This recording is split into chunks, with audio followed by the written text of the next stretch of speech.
Baku-bakong kalsada na binabaha pa tuwing tag-ulan, problema sa Barangay Bari, Mangaldan, Pangasinan. Narito ang report.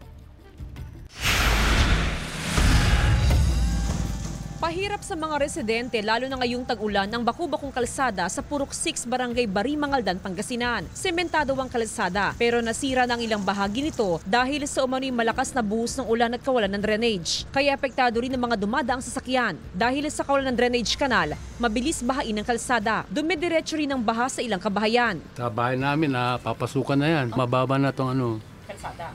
itong mga bahay dito. Opo. Walang drainage to eh. Bala nga, may lagyan ng drainage, wala. Hanggang ngayon, wala pa.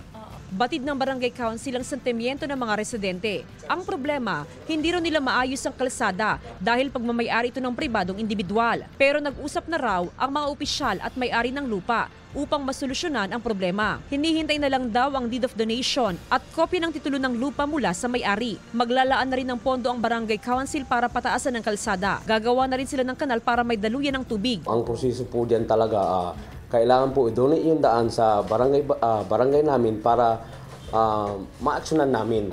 Magagamit namin ng pondo ng barangay para ayusin yung problema ng daan nila. Tiniyak na mga opisyal ng barangay ang tulong sa mga residenteng nakatira sa Purok 5, lalo pat matagal na rin nilang kalbaryo ang hindi maayos na kalsada. Kasama si Jing Dakanay, Jasmine Gabriel Galban, One North Central Luzon.